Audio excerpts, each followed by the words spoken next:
Alright guys and girls, this is Jerningam here, ladies and gentlemen. Families told to move 160 miles away from facing homelessness, amidst social housing crisis in the UK.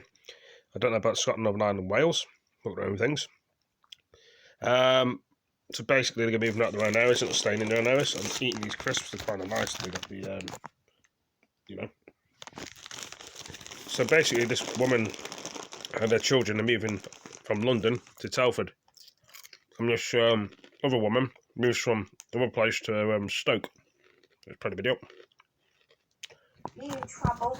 Karen Beckett and her 3 daughters are doing their best to make this house a home, but for them, home is very far away.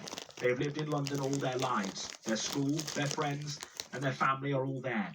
But when they were made homeless, Karen went to her local council, who said the only place they had for them was in Telford in Shropshire, 160 miles away. Would you like to come in? Yeah, of course.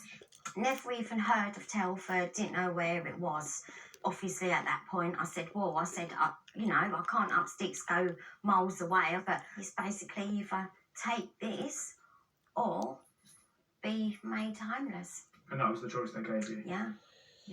The day I walked through this door, I broke down in tears. We don't know anybody here.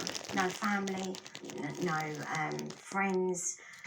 Moving families sometimes hundreds of miles is meant to be used by councils as a last resort, but Waltham Forest Council, who moved Karen here, told us they simply don't have enough homes locally. It's more important for us to find people a decent home than it is to find somewhere that's nearby, if you have to make that choice.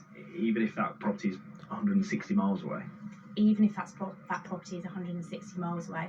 Nearly 22,000 London households are currently living away from where they're from, but it's increasingly not just a London problem. In the northwest, more than 1,000 households have been moved away, up 873% in 3 years. The practice is on the rise too in the northeast, up 500%, and in the southwest, up 152%.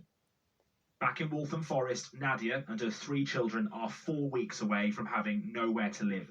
Placed in this temporary home, the only permanent one offered to them is 170 miles away in Stoke-on-Trent. I said to the lady, can I just go and visit the place and see how it is? And she said, no, just go. And move in? Move in, that's it. Have you ever been to Stoke in your life? Never. Do you know anyone in Stoke? No. Do you know anyone even near Stoke? No. How has all of this impacted on you and your children? My daughter can't sleep at night. She said, Mum, I'm worried. What's going to happen? Where are we going to go? Nadia turned down the Stoke property, so the council no longer have a legal obligation to house them. In a country chronically short of affordable houses, more families have no place to call home. Daniel Hewitt, ITV News. Well, I didn't know it was that such of a problem in the UK. I'm sure you guys and girls probably didn't know that, but anyway, it'll get better in the future. People want to stay in their area where they're born, not actually moving away. I'll let you know. So, anyway, thank you for joining this video. See you next one, peace.